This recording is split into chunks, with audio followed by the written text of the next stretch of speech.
Assalamualaikum para pendengar Bual Hartanah SG. Saya Nizam Adli. Dan saya Niza Ali. Selamat datang ke Bual Hartanah SG. Kepada para pendengar dan juga penonton kami di YouTube, saya harap anda semua sihat-sihat belaka.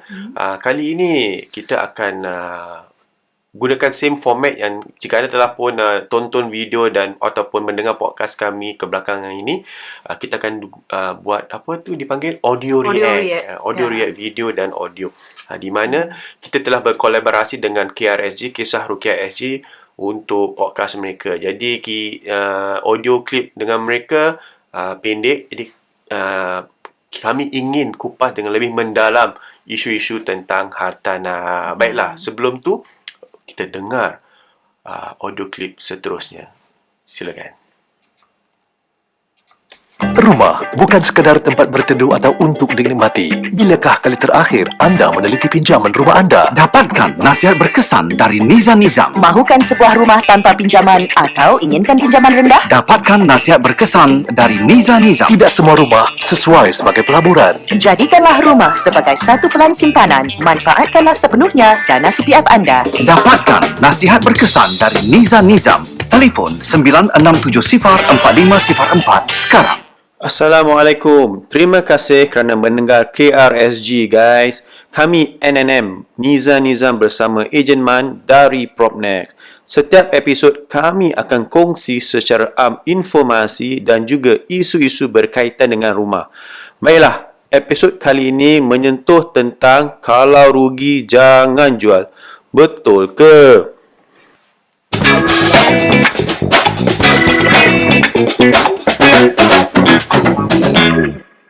Negatif, positif. Negatif, positif. Macam mana nak explain to my client yang perjualan flat HDB mereka tiada keuntungan langsung. Malahan ada kerugian pula. Lagi-lagi sekarang HDB market semakin tinggi. Aduh. Ejen Man, apa yang negatif, positif? ART test ke? Awak okey tak? Saya okey je Niza. Cuma klien saya yang tak okey. Mereka ada keperluan untuk menjual flat HDB mereka. Tetapi apa? Cerita. it's a negative sale. Untung cash jauh sekali. On top of that, kerugian wang CPF lagi. Mereka kata, Ejen Man, kalau rugi jangan jual. Kita tunggu je sampai harga naik. Wah, rancak betul jual berbual. Ada cerita menarik ke? Bukan menarik Nizam. Kata pepatah Melayu, Caca sudah jatuh ditimpa tangga. Dah lah jual flat HDB tak ada untung. Rugi CPF pula tu. Lepas tu nak tunggu harga HDB naik baru nak jual. Aduh. Actually, now is the time because harga HDB dah meningkat paling tinggi sejak lebih dari 8 tahun yang lalu. Kemungkinan besar harga flat HDB tak akan terus meningkat dengan mendadak pada masa depan. Itu sebabnya kita harus peka tentang penggunaan CPF untuk pembayaran rumah. Ramai masih dibelenggu masalah negative sale walaupun kini harga HDB diparas tertinggi. Jadi, Encik Nizam dan Ejen Man, bagi pemilik HDB, jika jual flat mereka akan rugi, harus ambil tindakan yang sewajarnya, iaitu jual flat mereka untuk reset their CPF. At the same time, jika boleh, reinvest into a private property yang ada potensi untuk dapatkan balik kerugian tersebut. Jika tidak, right size their current flat to move on to a non-mature estate. Sellers' expectations have to be managed, else kerugian itu akan berganda. Kadar peningkatan harga HDB flat depends on location and demand. Jadi mereka harus ada ejen profesional seperti kita untuk bantu mereka restructure dan tukar angin jika tidak ingin kerugian itu berterusan. Tepat sekali Niza. Dengan cara apa yang awak sarankan, mereka boleh hentikan kerugian accrued interest CPF dan reset kembali penggunaan CPF dengan kaedah pembayaran rumah selanjutnya yang lebih efektif. Ingin saya tekankan, terutama sekali jika anda ada ibu bapa yang hampir 55 tahun ataupun yang sudah bersara tetapi masih ada hutang rumah, that's a Red flag. Harus take action ASAP. Jika anda ingin tahu dengan lebih lanjut mengapa kalau rugi harus jual flat anda, hubungi kami di talian 967-04-504 now. Jangan biarkan flat anda jadi beban. That's right. Kembali ke wow, that's right. So, wow. Saya menarik juga sketsa audio tu. Saya rasa belum tahap bangsawan, tapi it's quite interesting. Pasal kerana ia kejadian yang something that is common. Betul. Common, ya. Yang common terjadi Yes. walaupun dalam masa market yang tinggi sekarang HDB. Jika anda tahu, saya rasa anda tahulah HDB market sekarang di tahap yang tertinggi. Jadi ada kebaikan ataupun kelebihan jika anda ingin menjual atau menjual lah. Ya, Tetapi kenapa topik ni? kita kali ini ialah tentang kalau rugi jangan jual. Imagine kalau rugi jangan jual. Kalau di masa-masa harga flat HDB ni tinggi, anda juga mendapat kerugian. Imagine kalau harga flat HDB menurun ataupun mendatar. Bolehkah anda overcome kerugian itu? Fikir-fikirkanlah. Jadi, apa yang kita ingin bincangkan pada podcast dan video podcast pada kali ini tentang mengapa anda harus jual jika ada kerugian. Terutama sekali kerugian yang masih boleh ditampung lah. Ya, selalunya kerugiannya bertahap-tahap yang different depend on the clients out there. So, kebanyakan kita nampak kerugiannya dalam 100,000. Wow. Okey, dalam anggaran berpuluh-puluh ribu lah, senang cakap lah. Pasal kalau kita cakap berpuluh-puluh ribu, adakah anda nak tunggu sampai harga HDB tu melambung sampai ke 50,000 untuk break even, which I think is not possible lah. Yeah. Okay. Pasal sekarang Mungkin, dah ada masa yang tinggi sekali. Correct. Mungkin kita nak kena explain apa maksudnya kalau rugi jangan jual ni is bila anda jual, satu, tak ada keuntungan. Kedua, keuntungan dari segi cash. Kedua ialah rugi dari segi penggunaan CPF. Imagine anda telah laburkan CPF 100,000 tetapi anda hanya dapat pulangan 80,000. Jadi ada kerugian CPF di situ. Okey, kita cakap pasal dua bahagian lah. Satu, sekiranya rumah itu dia rugi kalau dijual tapi sudah habis bayar.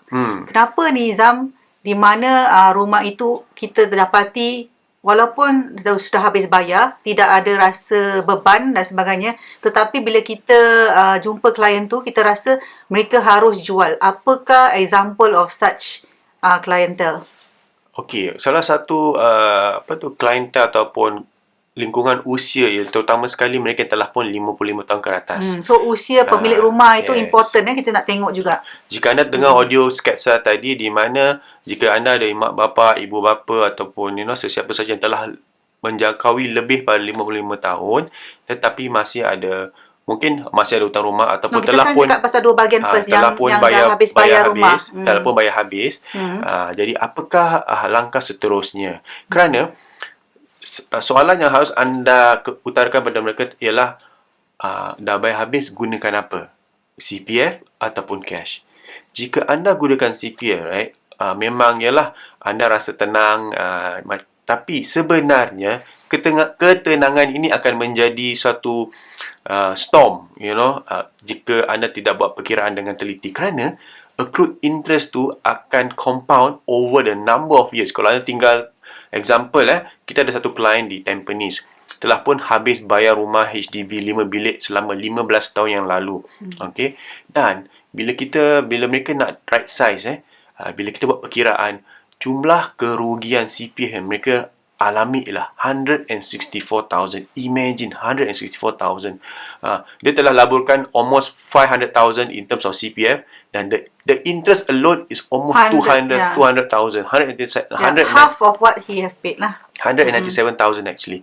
So, ia satu keputusan yang pahit bagi mereka kerana secara zahirnya nampak itu duit tapi tidak dapat realize lah.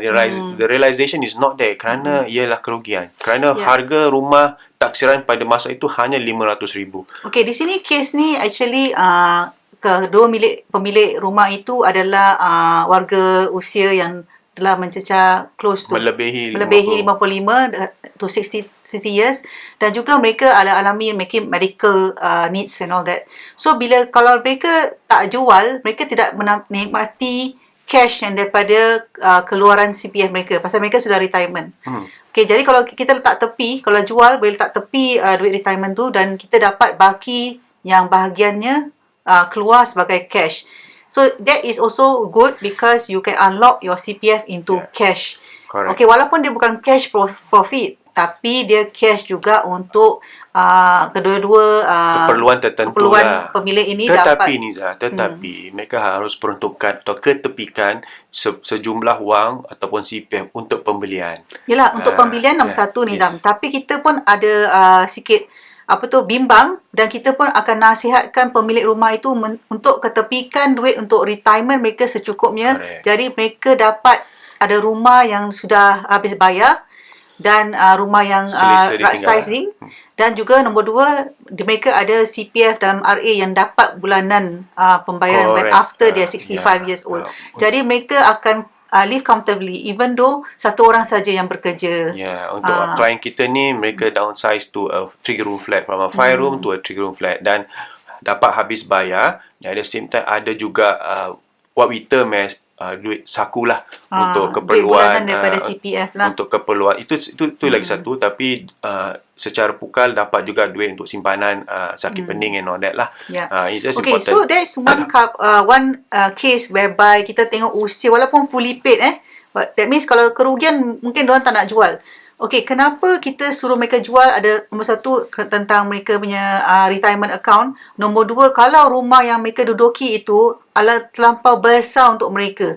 Kenapa mereka masih nak mempunyai rumah sebesar itu di mana mereka hanya tinggal dua orang sahaja? Correct. Atau namun 2 orang dengan anak yang dah besar dan mungkin akan berkahwin dengan dan mendapatkan rumah. Alasan yang selalu mereka katakan ialah nanti cucu Hari raya banyak orang datang. tak cakap hari raya lah, ujung minggu anak-anak cucu datang sempit, tapi yalah tapi beban yang mereka pikul itu Setiap hari actually, lain, setiap hari selain daripada hari-hari yang orang mengunjung lah. ada yang cakap mungkin nanti nak buat kenduri macam mana, itu pun berapa offer kita buat kenduri Lagipun bila dah masa usia begitu, anda akan rasa penat untuk berkemas-kemas. Okey, dan juga untuk melayani tetamu pun agak berat.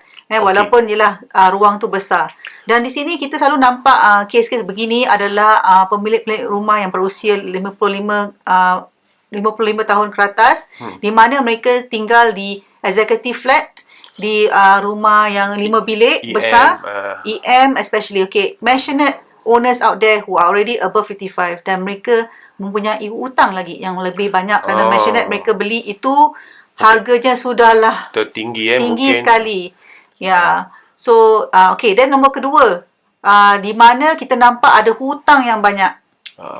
Betul. Ini very important. Hutang yang banyak dengan bayaran yang sedikit-sedikit.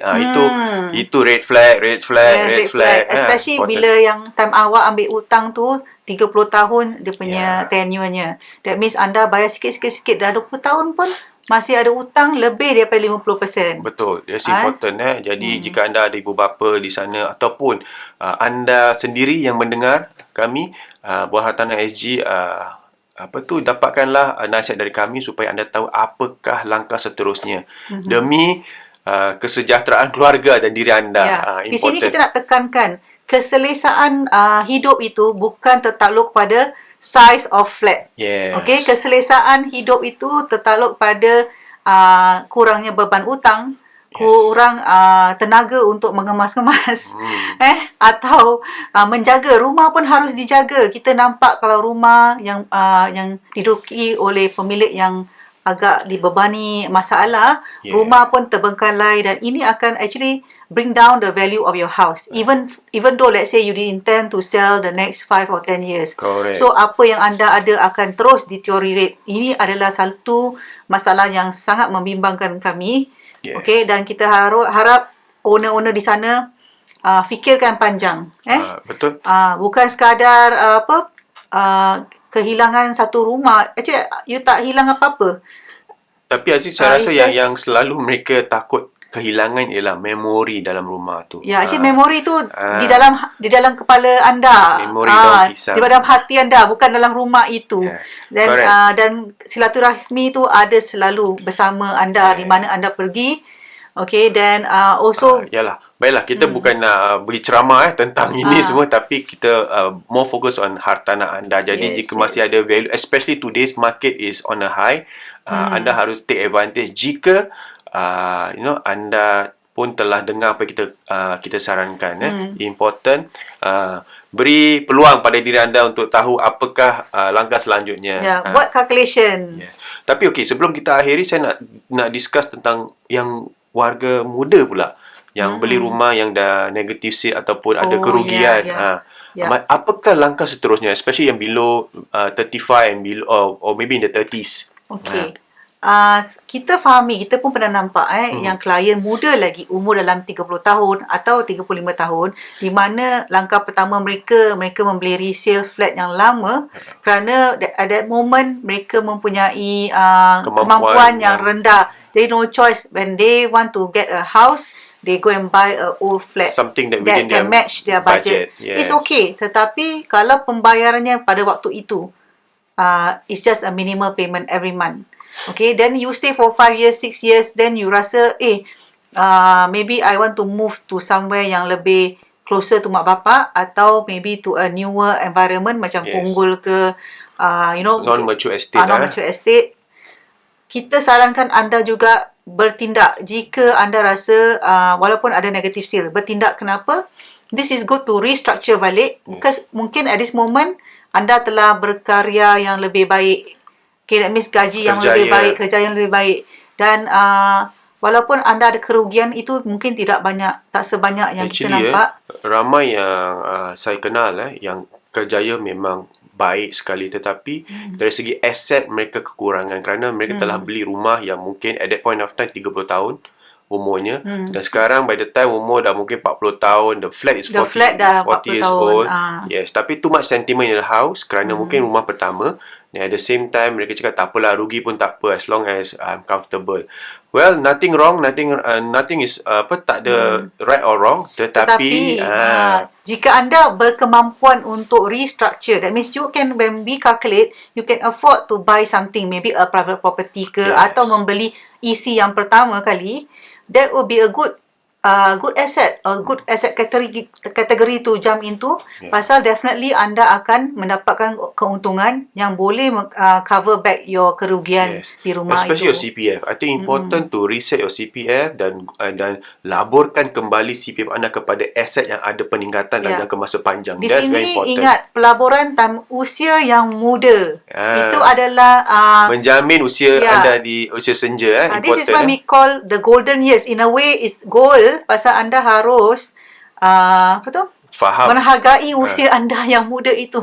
Yes, you have to hargai usia anda yang muda itu. Di situlah anda harus bekerja keras. Bukan kita tidak bersyukur, tapi kita tidak harus terlalu selesa kerana kemungkinan besar di masa kita nak retire tu, rumah ni tidak dapat menjamin keselesaan kita lah dari segi asset value lah. Memang Nizam, whatever change you are going through is never easy and never selesa. Change is never selesa. Accept that. Okay, jadi tapi change yang tak selesa, tapi with guidance by us, insyaAllah, dan Allah akan tunjukkan jalan. Dan juga di situ anda rasa setelah anda membuat yang penting change atau transformasi ke lokasi yang berbeza atau ke aset kategori yang bermanfaatkan, anda akan rasa yang penting beri peluang diri anda untuk tahu status perumahan anda. Ada tak ia positif, negatif, ada tak berapakah kerugian jika ada. All is very important untuk anda membuat keputusan yang lebih bijak. Jadi bukan kita nak jumpa Nizam harus jual. Tidak. Kita nak beri penerangan lebih teliti supaya masyarakat kita lebih beka. Dan also every couple that we met or every single owner out there we met, their cases are different because their property health check also different. Diorang di dalam rumah yang lain, di waktu yang lain. Dan when they enter, when they exit, gunakan apa, semua berbeza-beza. Jadi di sini kita harap untuk anda tahu, hubungi kami dulu sebelum kami membuat keputusan atau anda sebelum anda buat keputusan, bukan kami buat keputusan, anda buat keputusan. Atau kami membuat penilaian lah. Betul. So Saya harap video podcast kali ini telah memberi sedikit gambaran yang jelas kepada pendengar di luar sana. InsyaAllah kita akan terus berdakwah kalau boleh dikatakan demi kemaslahatan keluarga masyarakat kita. Dan dengan itu, saya Nizam Adli. Dan saya Niza Ali. Jumpa anda di episod seterusnya. Bye.